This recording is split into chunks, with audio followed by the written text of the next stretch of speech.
60,000 ಇದೆ ಸರ್. ಮತ್ತೆ ಸರ್ ನಮಸ್ತೆ, ಬನ್ನಿ ಕೂತ್ಕೊಳ್ಳಿ. ಲಕ್ಷ್ಮಮ್ಮ ಚೇರ್ ತಂದಾಕಿ ಅವರಿಗೆ. ಸರ್ ಜ್ಯೂಸ್, ಟೀ, ಕಾಫಿ ಏನ್ ತಗೊಳ್ತೀರಾ? ಏನು ಬೇಡ ಮೇಡಮ್. ಎಷ್ಟು ವರ್ಷ ಸರ್ ಮಗುಗೆ? 4 ವರ್ಷ ಮೇಡಮ್. Okay sir, 4 ವರ್ಷನಾ? ಎಲ್ಲಿಂದ ಸರ್ ಬಂದಿರೋದು ನೀವು? ಹತ್ತಿಬೆಲ್ಲಿನಿಗೆ ಬಂದಿದ್ದೀವಿ. Okay sir, okay.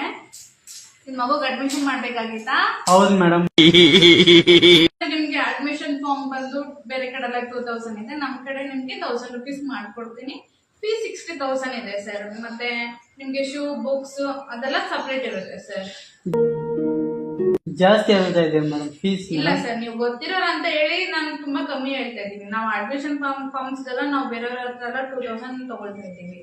ನೀವು ಗೊತ್ತಿರೋರು ಅಂತ ಹೇಳಿ 1,000 rupees ಸರ್. ಸರಿ ಮೇಡಮ್, ನಾಳೆ ಬರ್ತೀನಿ ಮೇಡಮ್. ವೈಫ್ನ ಕೇಳ್ಕೊಂಡು ಮೇಡಮ್.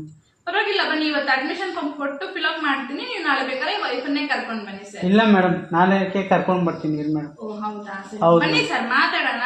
ಫೀಸ್ ಎಲ್ಲ ಕಮ್ಮಿ ಮಾಡಿ ಮಗುನ ಅಡ್ಮಿಷನ್ ಮಾಡ್ಬಿಡಿ. ಯಾಕಂದ್ರೆ ಈಗ 2 days ಅಷ್ಟೇ ಟೈಮ್ ಇರೋದು ಅಡ್ಮಿಷನ್ಗೆ. ತಗೊಂಡೋಗಿ ಫಿಲ್ಅಪ್ ಮಾಡಿಸ್ಕೊಂಡು ಬಂದ್ಬಿಡಿ ವೈಫ್ ಹತ್ರ. ವೈಫ್ ಬರುತ್ತಲ್ವಾ? ಬರ್ತೇನೆ ಮೇಡಮ್.